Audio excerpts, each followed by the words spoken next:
Je demande à chaque invité de me donner sa définition du terme étrange. Ouais. Voilà, c'est une question ou pas. Alors, une définition du terme étrange, c'est étrange comme question. Non, étrange, tout ce qui n'est pas commun, que les gens n'ont pas tout ce qui, tout ce que tout ce qui sort en fait peut-être de la vision et de la quotidienne des gens, enfin de tout le monde. Ça paraît des choses qui nous paraissent étranges, qui ne le sont pas pour d'autres, et c'est pour ça que c'est un terme assez vaste et mais ouais, non, ouais.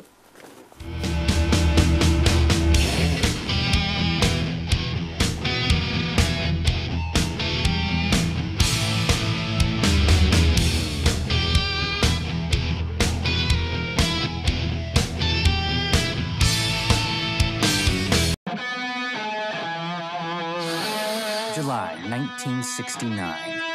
10 days before the first man on the moon. The mission is fraught with technical problems. The head of the CIA decides to send a special agent to London to find Stanley Kubrick. So you want me to kill everyone? And ask him to secretly shoot a fake moon landing in case the real one fails. En fait, au départ, j'étais graphiste. J'ai monté une boîte de graphisme qui s'appelle H5, qui existe toujours, avec un ami, Ludovic Couplin. Et en fait, on avait des amis qui faisaient de la musique, donc on a commencé à faire des pochettes de disques pour Étienne de Crécy, la French Touch, tout ça. Et puis des pochettes de disques, on a commencé à faire des clips. Et puis des clips, on a fait des pubs. Et puis des pubs, voilà, j'ai fini. En fait, j'ai appris le métier sur le tas, comme ça, quoi. C'était toujours été quelque chose que moi je voulais faire, mais que bon, j'avais pas appréhendé quand j'étais jeune. J'avais pas d'idée de comment on pouvait faire ça, et je savais même pas qu'il y avait des écoles ou des. Puis de toute façon, c'était pas dans ça se passerait pas comme ça. Enfin, ça faisait pas partie des métiers, on dirait, accessibles. Moi, je connaissais personne dans ce milieu. Donc c'est vraiment venu petit à petit, voilà. Et c'est comme ça que je suis arrivé là aujourd'hui. Le premier clip que j'ai fait, c'était un clip pour Alex Goffer. C'était un truc en animation où tout était en typo. J'avais refait New York en typo, et voilà. Et suite à ce clip-là, Partizan et Georges Berman m'a repéré, et ils m'ont proposé de venir travailler chez eux pour faire des clips et des pubs. Et du coup, la collaboration a commencé comme ça, quoi. C'est par ce biais-là. Et puis bon, après, moi j'ai des velléités, je voulais faire des longs métrages, donc je lui ai proposé des idées, et une idée notamment, celle-là, et qu'on a développée ensuite ensemble. This hero is Tom Kidman. Nice shirt, dude. Kidman is courteous, open-minded, and diplomatic. Kidman will never find Kubrick.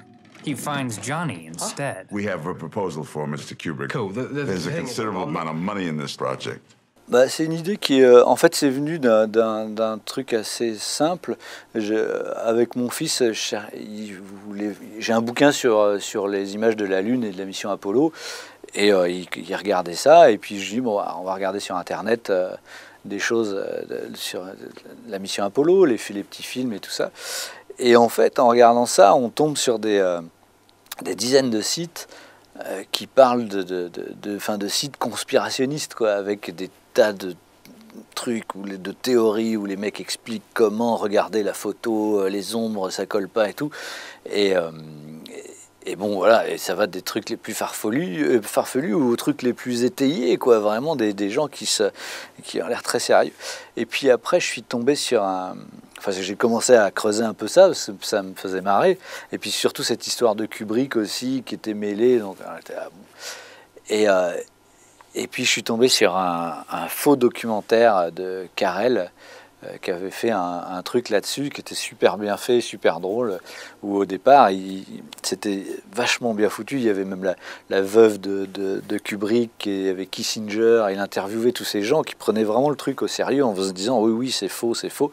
Et puis petit à petit, ça se ça partait en couille dans le documentaire, dans le reportage, et on comprenait que tout ça c'était du bullshit et que c'était super marrant. Bon, et du coup, à partir de là, moi je me suis dit, bah, voilà, j'imaginais qu'est-ce qui pourrait se passer si vraiment ils voulaient monter un pipeau pareil. Et puis bon, d'une façon comique, parce que moi je ne crois pas du tout à ces théories. Je pense qu'on est vraiment allé sur la Lune, ça c'est. Mais par contre, tout ce qui va autour, toute la désinformation, surtout avec Internet maintenant, on a eu des exemples formidables. Surtout en plus maintenant, les jeunes qui ne regardent qu'Internet comme source d'information, bah, c'est encore plus facile de flouer les gens, quoi. Et puis c'est vrai que les images qu'on voit de la Lune, celles qui ont été transmises en direct au moment où ils ont marché sur la Lune, c'était vraiment des images dégueulasses, quoi. Donc c'était effectivement, on pouvait se dire, c'est facile à faire en faux, quoi. I look nothing like Stanley fucking Kubrick. Why can't I be a Hitchcock? No, just Stanley Kubrick. An incredibly important film project. We decided that there's only one man in the world that could pull this off. And that man is? Moi, c'est une période que j'adore et qui me poursuit. Enfin, en particulier l'année 1969. Je ne sais pas pourquoi, j'achète une photo de 1969, je tombe sur un film, je dis, ah, c'est super. Bon, c'est un hasard, mais c'est une période culturellement qui était assez dingue, quoi, et même historiquement, où il se passait des tonnes de trucs. Enfin, les gens allaient sur la Lune, il y avait les Rolling Stones, il y avait Warhol, il y avait Bowie, il y avait Led Zepp, c'était assez monstrueux, quoi, le nombre de génies qui sévissaient à cette époque, quoi. Et le Swinging London, c'est quand même en fait, moi j'ai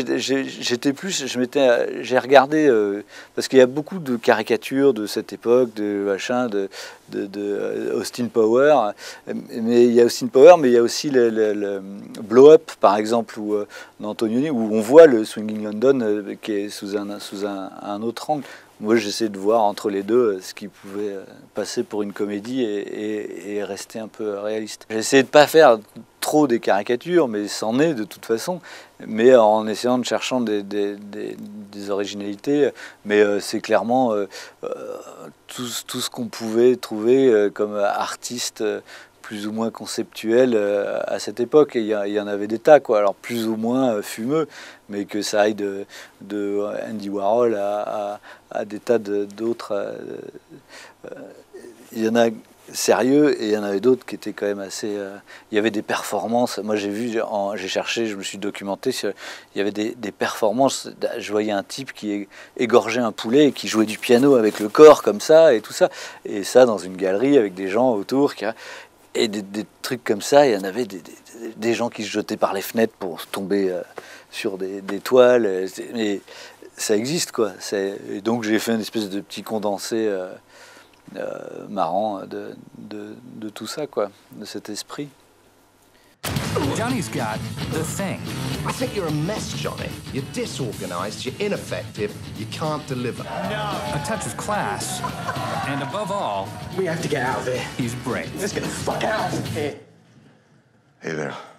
And them three of us, me and you two fucking assholes, we're gonna film Man Landing on the Moon. Le casting américain, c'est très difficile parce qu'on fait des propositions à des gens, ça prend du temps, les managers, bon, et puis aussi, et avec Ron, ça s'est fait. Moi, ça faisait longtemps que, enfin, j'adore ce personnage et je l'adore encore plus maintenant que je le connais, et parce que je pense que c'est un mec vraiment formidable. Et donc le contact s'est fait assez vite, il a répondu assez vite, et il a répondu, voilà, il va voir un réalisateur qui n'a jamais rien fait, pour venir tourner en Europe, c'était pas forcément le truc le plus sexy, quoi. Et il peut gagner beaucoup plus d'argent, mais bon, ils sont venus vraiment sur le script, et ça c'était chouette, quoi. C'était voilà. les anglo-saxons, eux, ils n'ont pas de problème avec quelqu'un qui vient de la publicité et qui n'a jamais rien fait avant et qui, à part voilà, des pubs et des clips. C'est même plutôt un truc qui se fait, qui est assez commun chez eux. Il y a beaucoup de David Fincher, je ne sais pas qui, ils font tous encore de la publicité. Même David Fincher, il fait encore de la publicité. Bon, et donc ça, déjà, il y avait ce truc culturel. Alors qu'en France, parfois, on est regardé un peu plus de travers, c'est différent, quoi. C'est un autre monde. Bon, mais bon, c'est pas ça. La vraie raison, c'est que moi, j'aime beaucoup le cinéma anglo-saxon, américain, c'est mes références.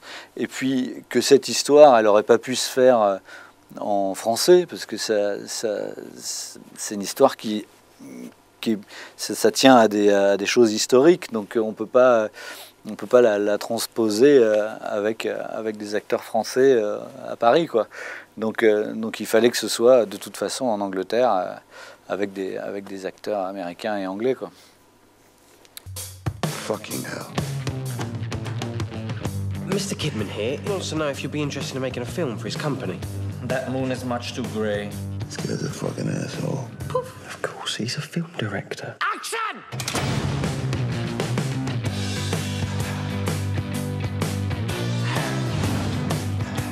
What is all this crap? He's totally screwing it up. J'ai des idées, mais le problème que j'ai, c'est que j'ai que des idées à 150 millions de dollars. Et bon, la probabilité de faire un film à 150 millions de dollars elle reste quand même très très réduite. Donc là, je cherche. Enfin, j'ai quelques trucs sur les briques d'idées que j'essaye de mettre en place. Mais voilà, on va voir. En attendant, je continue à faire des publicités et je m'amuse bien quand même. Mais voilà, je cherche une bonne histoire en fait. Et c'est pas ce qu'il y a de plus facile à faire.